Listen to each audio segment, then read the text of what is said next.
근데 뭐 흥행 성공한 것 같아 보이진 않는데요. 네. 그렇게 또 흥미를 끌지는 못했던 것 같아요. 물론 이제 기획은 좀 이전에 시도하지 않았던 기획이기 때문에 아마 관심을 가질 만한 그런 내용이었다고 생각하는데요. 예를 들면 국민 면접관 3명이 면접을 하고 그리고 블라인드 테스트 방식으로 진행이 됐잖아요. 네. 그러니까 목소리까지 변조하면서 무대 뒤에서 얘기한 거에 그 토론이 잘 됐는지 안 됐는지 면접관들이 평가한다. 이런 기획은 굉장히 좋았는데 저는 좀 예행 연습을 했었으면 어떨까 싶어요. 그냥 누가 얘기했는지 뻔히 다 아는데 굳이 무대 뒤에서 토론하는 게 그게 의미가 있었는가 이런 생각이 좀 들고요. 너무 이벤트에 치중하는 모습을 보이는 것, 이게 오히려 흥행을 가로막는 장애 요소가 될 수 있다고 생각해요. 그러니까 우리가 그렇잖아요. 이런 뭐 이른바 슈스케라고 하는 것처럼 이런 방식의 어떤 가수들의 경연이라든가 이런 게 네. 흥미를 끈 것은 그 컨셉도 컨셉이지만 거기에 나온 가수들이 얼마나 진정성 있는 모습을 보여주는가, 어떤 얘기를 하고 어떤 노래를 부르는가, 이게 더 사실은 중요했거든요. 그러니까 그런 스토리가 있기 때문에 많은 사람들이 더 가슴을 네. 움직이는, 마음을 움직이는 그런 계기가 됐는데 너무 이벤트에 치중하다 보니까 본질적인 측면에서 접근이 오히려 더 가려막혀지는 거 아닌가. 이거는 뭐 이제 이번에 국민 면접 형태로 진행되고 다음번에는 프레젠테이션 형식으로 네. 진행된다고 하니까 이번 같은 그 뭐 모습은 나오지는 않겠지만 생각했던 것보다는 그렇게까지 흥행을 끌만한 정도 요인은 못 됐던 것 같다. 약간 좀 실망스러운 측면이 있다 이렇게 생각합니다. 알겠습니다. 아마 그 종편에서 했던 프로그램 형태겠죠. 미스트롯 같은 것이 아니라 이제 시든싱어라는 그런 형태를 좀 차용한 것 같은데 그렇게 진정성이 엿보이거나 국민들의 눈을 사로잡을 만큼 성공을 거둔 것 같지는 않다라고 그렇게 좀 평가를 하셨습니다. 혹시 장성철 교수님께서는 어떻게 보셨는지, 아울러 어제 결과가 하나 있었죠. 1, 2, 3위 면접이니까 당연히 순위가 발표가 되는데 지금 여론조사 여당 1위 주자인 이재명 지사는 3위 안에 들지를 못했습니다. 이 부분까지 어떻게 보십니까? 그러니까 미스터 트롯이나 히든싱어나 많은 분들이 관심을 가졌던 것은 새로운 사람들이 나와서 새로운 스타가 탄생했어요. 네. 그리고 누군지 몰라서 궁금증을 유발했고요. 근데 그런 것들이 여기엔 없었다. 근데 하지만 저도 되게 신선하게 봤어요. 면접을 본다는 것 자체, 새로운 시도 괜찮았다는 생각이 들고요. 이재명 지사가 이제 3등을 한 것은 결국에는 답변 태도가 문제가 아니었느냐라는 생각이 듭니다. 김부선 씨와 관련된 문제에 대해서 얘기를 물어봤더니 뭐라고 했냐면 김부선 얘기 이제 그만합시다. 이런 식으로 얘기를 했어요. 어떠한 취준생이 면접 보는 사람이 면접관이 무엇을 물어보는데 기분 나쁘다는 듯이 그거 그만 좀 보십시오. 이런 식의 얘기를 어떻게 합니까? 그것은 태도 때문에 문제였다는 생각이 들고 결국에는요 이재명 지사도 계속 앞으로 검증을 받을 수밖에 없어요. 여러 가지 사생활이라든지 정책이라든지 이런 것들 상당히 문제가 될 것 같고 기본적으로 이재명 지사는 전과 사범이에요. 그러니까 음주운전도 했고요. 무고, 그다음에 검사 사칭했고 이런 것들이 앞으로 계속 밝혀질 것이고 또 하나는 전 여기서는 거론이 안 됐지만 이제 성남 FC와 관련해서 후원금 문제 경찰에서 네. 조사를 한다고 했더니 정치 개입이야. 이거 가만두지 않겠어. 이런 식의 반응 보였거든요. 국가의 공권력이 과거에 잘못했던 일에 대해서 수사를 하고 조사를 하겠다는데 이것을 본인이 사과할 생각은 안 하고 해명할 생각은 안 하고 정치 개입으로 몰아간다. 이것 자체가 공권력을 대하는 이재명 지사의 현 주소를 보여주는 것이다. 라는 생각이 들고 재밌는 거 하나 말씀드릴게요. 네. 2017년도 1월 11일 날 이재명 지사가 그해 있었던 대선에 나가기 위해서 이제 TV에 나갔어요. 그때 1호 공약이 뭐냐면은 내가 대통령 되면은 윤석열 검사를 검찰총장에 임명하겠다. 그것이 내 1호 공약이다. 라고 선언을 했었습니다. 그러니까 앞으로 이제 이런 것들에 대해서도 네. 상당히 검증을 받을 거예요. 마찬가지로 이 검증의 파고를 얼마나 잘 대응하고 극복하느냐에 따라서 국민의 선택을 받느냐 못 받느냐의 갈림길이 열려 있을 것이다라고 전망해 봅니다. 네. 그 당시 그런 공약이 있었군요. 그런데 지금 이재명 지사에 대한 좀 일방적인 얘기만 들었기 때문에 혹시 평론가님 이 부분에 대해서 다른 생각이 있으신지요? 이재명 지사가 대선 후보 시절에 당내 경선을 거치는 과정에서 검찰총장 만들겠다고 했잖아요. 근데 실제로 검찰총장이 됐잖아요. 그럼 미리 예견한 거니까. 그러니까 재미있는 맞은 거 공약이라고 아니겠어요? 했잖아요. 잘못된 공약이 아니라 그러니까 재미있는 지금 공약. 야권의 네. 유력한 후보가 되는 걸 미리 예측한 것이나 다름이 없기 때문에 그걸 잘못됐다고 얘기하기는 어려울 것 잘못됐다고 같고요. 안 했다니까. 네. 재미있는 공약이다라고 했어요. 아, 그러니까 사실 이재명 지사 같은 경우에 네. 인권 변호사 하는 시절에 굉장히 험하게 많이 싸웠어요. 험하게 하는 그러니까 사람이 지금- 운전자랍니까 그러면? 아, 그러니까 그런 과정들이 있었는데요. 뭐 그 부분도 나중에 검증 받겠죠. 이전에도 이미 나왔던 얘기이기도 하고요. 그리고 성남 FC 문제도 이미 예전에 많이 나왔던 얘기이기도 해요. 그러니까 그것도 당연히 검증 대상입니다. 그렇죠. 얘기하는데 아닙니다. 이렇게 얘기할 수는 없는 거 아니에요. 그런 검증의 과정은 어떤 후보도 예외일 수 없다. 당연히 검증 과정을 거칠 것이다라고 생각하고요. 그러니까 성남 FC 문제 같은 경우에는 이전에 다 나왔던 얘기이기 때문에 아마 이재명 지사와 관련해서 성남 FC에 대한 질의가 틀림없이 있을 거예요. 앞으로도 더 네. 논쟁도 있을 거고요. 그러니까 그런 검증하는 과정들을 거치다 보면 아마 당사자의 해명이나 설명들이 충분히 나오리라고 생각합니다. 그러니까 그게 알겠습니다. 옳은 건데 네. 우리 평론가님 말씀하신 게 옳은 태도와 대응 방안이라고 생각을 하는데 기본적으로 그건 정치 개입이야 이런 식으로 네. 반응하는 것은 국가 지도자가 되겠다는 분으로서는 네. 올바른 입장이 아닌 것 같아요. 그래서 저는 그 부분을 지적한 겁니다. 지난 1일에 사실 이재명 지사가 이 온라인을 통해서 출마 선언을 했었을 당시 이제까지와 달리 많이 좀 성숙한 모습을 보였다라는 평가가 많았었는데 또 토론회라든가 면접 등등을 통해서 또 다른 기존의 모습을 다시 또 보이는 것이 아니냐. 지금 장 교수님께서는 이런 지적도 해주신 것 같습니다. 앞으로 계속 이어지게 될 어떤 프리젠테이션이라든가 또 토론회에서 어떤 모습을 보이게 될지 계속해서 주시하도록 하고요. 민주당 얘기 하나만 더 여쭤보도록 하겠습니다. 국민 면접과 관련해서 사실은 뭐 새로운 시도는 좋았다라고 장 교수께서 평가하셨습니다만 사실 면접관 논란이 계속해서 있었습니다. 김경률 회계사를 면접관으로 도입했다가 교체하는 과정 상당히 좀 시끄럽기도 했는데 이 문제는 어떻게 봐야 될까요?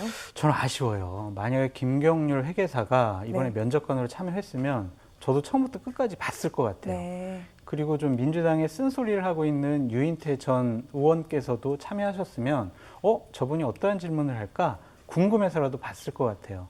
근데 이런 분들이 참여를 안 하셨잖아요. 특히 뭐 김경률 회계사와 관련해서는 어떻게 저런 사람을 면접관으로 하냐, 이거는 말도 안 된다, 이런 식의 얘기를 했거든요.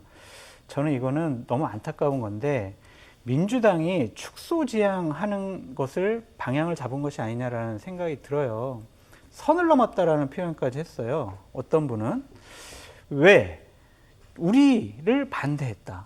우리가 수호하고자 했던 조국에 대해서 비판을 했다. 그런 사람을 면접관으로 하는 것은 면접관으로서의 최소한의 선을 넘은 것이다 라고까지 얘기를 했는데 그러한 선을 넘는 것도 정당이, 정치인이, 정치 지도자가 해야 될 일이에요. 우리 편만 갖고 정치를 할 수 없잖아요. 우리 편이었다가 나를 비판하는 사람 얘기를 들어봐야죠. 네. 그렇게 해서 영역을 확대해 나가는 겁니다. 그런데 우리를 비판했으니까 너는 우리 편이 아니니까 우리 당의 면접관으로 너는 오면 안 돼. 이런 식으로 배척하는 거잖아요. 이것은 그 정당이 점점 축소가 되는 거예요. 그러니까 지지라든지 네. 영역이라든지 진영으로부터 점점점 축소가 돼요. 그러면 선거 이기지 못합니다. 선거는요, 자꾸 외연을 확대해야 됩니다. 이번에 그런 상징적인 모습을 보여줄 수 있었는데 너무 좀 안타까운 부분이었다라고 지적하고 싶습니다. 네. 그런데 면접 과정에서 보니까요, 상당히 좀 아픈 질문도 많이 나왔습니다. 김혜영 전 최고위원 같은 경우에 뭐 조국 전 장관 사태, 인사 문제, 아울러 부동산 급등 문제 등등에 대해서 후보들에게 상당히 좀 아픈 질문에서 또 답변을 드러내기도 했습니다만, 하지만 평론가님 말씀대로 시선을 끄는 데는 좀 어려웠던 것 같습니다. 말씀하셨던 원칙은 맞다고 생각해요. 국민 면접이니까 모든 국민이 다 던질 수 있는 질문을 던지는 게 맞지 않느냐 이렇게 얘기하는 건 뭐 지극히 당연하다고 생각하는데요. 다만 이제 이런 거잖아요. 그러니까 당내 경선을 거치는 과정인데 후보를 공격하기 위해서 질문하는 건 아니잖아요. 예를 들면 민주당에서 수용할 수 없는 얘기를 가지고 후보를 공격했을 때 후보가 어떻게 답변을 하는 것이냐 이걸 듣기 위해서 국민 면접을 보는 건 아니에요. 네. 본질적으로는. 네. 그러니까 다양한 국민들의 의견을 듣고 거기에 대해서 후보가 어떤 입장을 취하느냐 그건 맞긴 하지만 그렇다고 해서 공격을 하기 위한 목적으로 국민 면접을 본다고 하면 당내에서 공감대를 얻기가 쉽지 않을 거라는 거예요. 그러니까 대선 경선 기획단에서 기획한 취지는 충분히 이해할 수 있겠으나 그걸 수용할 수 있는 상황이 못 되는데도 불구하고 그런 면접관을 선정한다고 하는 것은 그거는 애초에 선정 자체부터 조금 잘못된 측면이 있다고 개인적으로 생각해요. 그러니까 예를 들면 이런 거예요. 지금 그 국민의힘에서 대변인 면접 보잖아요. 근데 면접 보는데 이철이 정무수석 하시겠습니까? 그럼 와서 정무수석이 봐요, 면접. 근데 정무수석 입장에서 저는 객관적으로 합니다. 이렇게 얘기할 수는 있겠지만 만약에 민주당의 국회의원까지 지내고 네. 지금 청와대 정무수석인데 안 되는 사람을 만약에 점수를 줬다. 이러면 어떡하겠어요. 그러니까 오히려 더 잘못된 받아들이기 어려운 질문을 한다거나 이렇게 했다고 하면은 아마 더 곤란한 상황이 연출될 수도 있는 거 아닙니까? 그러니까 얘기는 그렇게 할 수 있겠지만 실질적으로 내용에 들어가게 되면 다른 네. 반응이 나올 수 있다는 거예요. 그러니까 대선 경선기획단에서 만약에 이런 기획을 한다고 하면은 그럼 민주당이 중도 확장 정도 할 정도 수준을 하기 위해서는 어떤 질문이 필요하고 또 어떤 면접관들이 보면 좋겠는지 네. 그리고 후보들이 그걸 받아들일 때 어떻게 받아들이는지 이런 것에 대해서 조금만 더 깊이 있게 생각했더라면 이런 논란이 상대적으로 적었을 것이다라고 생각하고요. 근데 그런 문제를 근본적인 문제를 떠나서 결과적으로는 이미 이렇게 돼버렸잖아요. 결과적으로 이런 문제가 불거져서 나왔고 당내에서 갈등적 요인이 됐다고 하는 것은 이거는 실패다.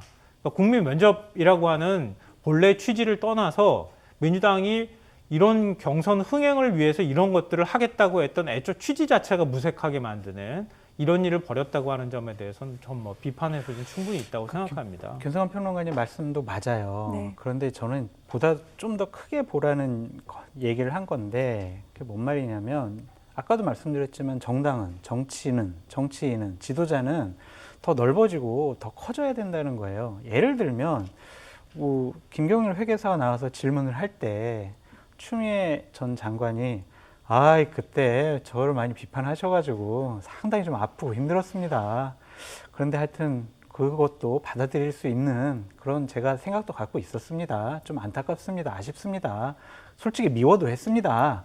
이런 식으로 했으면은요, 훨씬 더 국민들한테 인기가 높아지거나 다른 판단을 할 수 있는 근거를 마련해 줬을 거예요. 그러니까 이거는 결국에 남는 거는요, 너는 우리 편이 아니고 넌 우리 편 욕했으니까 너하고는 상종을 안 할 거야. 이것만 남는다니까요. 그러니까 이것은 국민의힘이나 민주당이나 네. 앞으로 외부 패널들을 면접관이나 다른 심사위원으로 모집을 할 때 염두에 뒀으면 좋겠다라는 생각이 듭니다. 알겠습니다.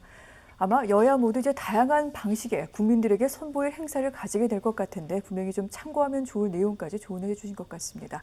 토요일에 열렸던 TV 토론도 좀 얘기를 해보도록 하겠습니다. 밤 늦게 진행이 됐고요. 9명의 대선 후보들, 예비 후보들이 나란히 한 줄로 서서 이제 여러 가지 질문과 답을 주고받았는데 그런데 이재명 지사에게 아무래도 질문이 쏠릴 수밖에 없었고요. 여기에 대해서 대답하는 시간이 상당히 많았습니다. 그런데 이전과 달리 본인이 주장했던 얘기에서 좀 한 발 물러선 듯한 모습도 있었고 해명과 방어에만 급급했다 이런 평가가 나오기도 합니다. 평론가님은 어떻게 보셨습니까? 그러니까 여러 가지 정치 전략이 포함되어 있는 네. 그런 발언들이 오고 갔다고 생각하는데요. 이재명 지사 같은 경우에는 제일 공약으로 사실상 내세울 거라고 생각했던 기본소득 공약에 대해서 1호 공약은 아니다 이런 네. 얘기를 해서 박용진 후보한테 공격을 당하기도 하는 이런 모습을 보이기도 했는데요. 이재명 대 반이재명 구도를 만든다 이렇게 언론에서는 지금 상황으로는 그렇게 평가를 하고 있는 것 같은데요. 좀 구도의 측면에서는 조금 맞지는 않는 얘기인 것 같아요. 왜냐하면 친문이냐 비문이냐 이렇게 구분법으로 한다고 하면은 비문이다라고 하는 것에는 어느 정도 수긍할 측면이 있어요. 왜냐하면 2017년 대선 경선을 거치는 과정이 있었기 때문에 친문은 또 아니잖아요. 우리가 다 알고 있다시피. 근데 이재명 대 반이재명 구도라고 하면은 친문 세력이 이미 많이 흩어져 있는 상황에서 그러면 이재명 대 반이재명은 뭐지? 본질적인 측면에서 세력을 지금 전부 다 헤쳐모여 하고 있는 상황에서 네. 반이재명 구도가 만들어진다고 하는 거는 그냥 1위 후보를 견제하기 위한 나머지 후보의 움직임이다. 이렇게 우리가 표현하면 되는 거 아닌가 그런 생각이 들고요. 어느 경선장에서도 다 마찬가지지만 1위 후보가 지금 상당한 격차로 여론조사 상으로 볼 때는 좀 앞서 나가고 있는 건 사실이잖아요. 근데 그 후보들이 2위 다툼을 해가는 과정에서 합종연행이 이루어진다거나 이러는 모습들은 너무 당연한 현상이라고 생각하고요. 그걸 이재명 대 반이재명 구도로 이렇게 가르는 것은 약간 좀 프레임에 가깝다 이렇게 생각이 되고요. 저는 기본소득에 대해서 이재명 지사가 저런 식의 태도를 보이는 것 좀 아무래도 이제 안정감 있는 모습을 보여줘야 한다는 것. 왜냐하면 좀 앞서가는 네. 후보니까 원래 보통 그러잖아요. 앞서가는 후보는 네거티브를 잘 하지 않습니다. 포지티브한 모습을 보여주려고 하거든요. 그래야 국민들의 호감도가 더 높아지니까요. 뒤처진 후보는 네거티브를 해야 되고요. 사실은 이게 정치 공학이니까요. 근데 그런 모습을 보인다 하더라도 이재명 지사가 1호 공약 아니라는 식으로 발을 빼는 것은 저는 그렇게 적절한 대응은 아니라고 봐요. 국민들한테 이재명 하면 가장 확실하게 와닿는 정책이 기본소득 시리즈거든요. 근데 그게 1호 공약이 아닐 수도 있습니다. 나중에 아마 증세 논쟁 때문에 그런 측면이 저는 있다고 보는데 그렇게 하는 것은 조금 비겁해 보이는 측면도 있고요. 자기 선명한 뭔가의 정책을 포기하는 듯한 모습을 보인다고 하는 측면에서 네. 전 그렇게 플러스된 발언이라고 생각하지는 않아요. 그렇군요. 그러니까 이재명 지사가 앞으로 만약에 그런 태도를 네. 계속 유지할 경우에 지나치게 안정회구로 가게 되면 선명하다고 하는 이재명은 합니다라고 하는 슬로건을 갖고 나가는 것에서 뭔가 그런 부분에 있어서 매력도가 떨어지는 측면이 있을 것이다. 그러니까 그런 점에서 좀 참고할 필요가 있다고 생각합니다. 네. 그리고 이날 토론에서 이것까지 좀 짚고 난 뒤에 장 교수님께도 질문을 드리도록 하겠습니다. 추미애 후보의 발언이 좀 흥미로웠다라고 얘기하시는 분들이 있습니다. 추미애 후보, 이낙연, 이재명 두 후보에게 질문을 던졌는데 서로 상대 후보의 선대위원장을 맡아줄 수 있겠느냐, 우리 원팀으로 가야 된다, 두 명 다 네라는 그런 질문을 끌어내기도 했고요. 이재명 후보에 대해서 공격하는 그런 모습은 보이지 않았습니다. 오늘 이 9명의 후보 가운데 정세균, 이광재 의원 단일화됐죠. 정전 총리로 단일화가 됐는데 향후 예를 들어 뭐 이재명, 추미애 이런 식의 연대가 가는 게 아니냐, 또 이런 얘기까지 나오는데 이 같은 합종 연행은 어떻게 보십니까? 그 추미애 전 장관이 이재명 지사를 돕는다고 해서 이재명 지사에게 도움이 될까요? 그러니까 추미애 전 장관이 일반적인 상식을 가진 국민들의 지지를 받고 있다고 저는 생각을 하지 않습니다. 그렇기 때문에 이재명 지사도 좀 부담스러운 면이 있을 것 같다라는 생각이 들고요. 단일화는 그렇게 큰 의미가 없을 것 같아요. 네. 그러니까 예를 들면 브라질하고 축구를 하는데 베트남하고 기본적으로 미얀마랑 단일화를 하고 연합하고 선수들을 뽑아서 브라질과 싸운다고 한들 그것이 이기겠습니까? 단일화 하려면요. 2등, 3등 후보가 지지율 합의 1등 후보를 넘어섰을 때 효과가 있는 거예요. 근데 이재명 지사를 놔두고 2등, 3등 아무리 합쳐봐도 이재명 지사를 넘을 만한 그러한 지지율이 나오지 않을 것 같고 네. 또 하나는 만약에 이분들 이제 6명 경선을 하고 나서 과반 득표가 안 나오면 결선 투표가 하게 돼 있잖아요. 네. 그러면은 자연스럽게 이재명 대 반이재명 구도가 만들어져요. 그때는 단일화 할 수 있는 뭐 단일화 할 필요도 없죠. 그냥 결선 투표 그냥 가면 되니까. 그러니까요. 그래서 이제 지금 단일화는 큰 문제가 안 되는 것 같고요. 저는 결국에는 그냥 이재명 지사가 네. 여러 가지 공격을 받겠지만 그분이 될 가능성이 높지 않을까라는 생각이 듭니다. 지난번 토론회 때는 거의 이재명 지사 청문회 같았다라고 저는 평가하고 싶어요. 네. 거의 뭐 7대2로 싸웠는데 김성환 평론가님께서 잘 말씀해 주셨듯이 약간은 변명하는 모습에 너무 조급해 보이는 모습이 덧붙여졌다. 그래서 이재명답지 않은 답변을 함으로써 좀 토론에 놓고만 봤을 땐 이재명 지사 왜 그랬을까? 라는 그러한 생각이 더 많을 것 같아요. 네. 그래서 아쉬워요. 그러니까 이재명 지사는 이재명 지사답게 해야 돼요. 시원시원하게 얘기하고 규정하고 얘기해야 돼요. 그래야 이재명 지사한테 기대하는 분들이 계속 지지의 환호로의 박수를 보낼 것 같다라고 생각해 봅니다. 그렇군요. 지난 2017년 때는 추격자의 입장이었죠. 하지만 지금 이재명 후보는 이제는 1위를 달리고 있고요. 방어를 해야 되는 입장입니다. 아마 그러한 차이가 지금 달라진 모습을 보이게 된 것일까요? 오늘 밤 또 TV토론회 열리는데 어떤 모습을 보이게 될지 또한 뉴스 오늘도 주시하도록 하겠습니다. 참고로 민주당 예비경선 결과는 11일에 발표가 됩니다. 6명만 추리게 되는데 그 부분까지 어떻게 진행되는지 함께 하도록 하시죠.